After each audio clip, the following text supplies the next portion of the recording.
isulat dito ang kanyang pangalan at ikaw ay mamangha sa mangyayari nito o sa magiging resulta nito. Hello mga guys, kumusta kayo? Panibagong araw, panibagong video na naman tayo, and sa araw na ito ay isa na namang video ang aking ituturo sa inyo na simpleng gabay o simpleng pamamaraan na makakatulong sa atin.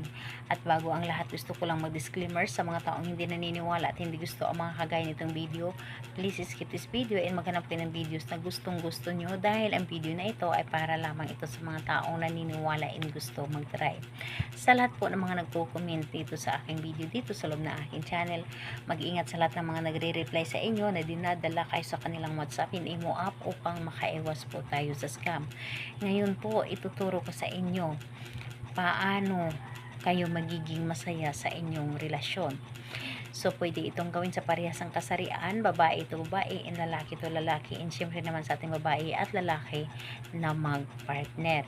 And dito po is, ang kailangan natin dito na gamitin is kailangan mo lamang dito maghanda ng panulat, kailangan mo lang din dito maghanda ng isang maliit lamang na pirasong papel, at kailangan din natin dito ng honey. So, ito lamang ang dapat nating ihanda.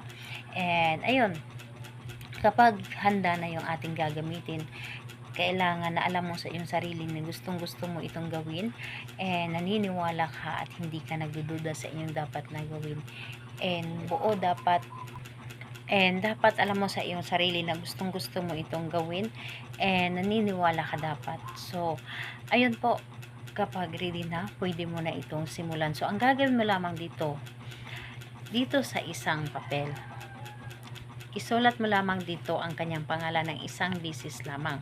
Isang beses lamang ng kanyang pangalan ay isulat ninyo. And kapag naisulat na ninyo dito ang kanyang pangalan, kumuha kayo ng honey. So kahit dito lamang sa hintuturo po ninyo, kumuha kayo ng honey at ipahid po dito. Ipahid nyo po dito and i-visualize ninyo siya na magiging masaya siya na kausap ka niya, magiging masaya siya na makasama ka. And dito po, hilingin po ninyo na magiging masaya na kayo sa inyong relasyon, and lagi siyang sweet sa inyo, and ikaw lamang ang lagi niyang iisipin. So pagkatapos mo itong pagkatapos mo humiling dito, kumuha ka ng panimbi. Pwedeng posporo, pwedeng lighter, and sunugin po ninyo ang papel na ito. Kailangan sunog po ito lahat. Gumamit po kayo ng tiyan para po na masunog ito lahat. And habang sinusunog ninyo ito, binivisualize mo palagi na masaya kayo sa inyong relasyon, and laging ikaw ang priority niya, ikaw yung laging iisipin niya, ikaw yung kaligayahan niya. So yun po ang dapat ninyo na isipin kapag ito ay inyong ginawa. So ayun po, pagka abo nito, hayaan ninyo na ilipad sa hangin ang abo na ito, and isipin ninyo kung gaano mo siya kamahal para yun din ang ipaparamdam niya sa inyo. So kailan ito pwedeng gawin? Gawin ito sa kahit anong araw at oras, pwede po, basta sinabi ko na is kailangan ay tahimik ang paligid.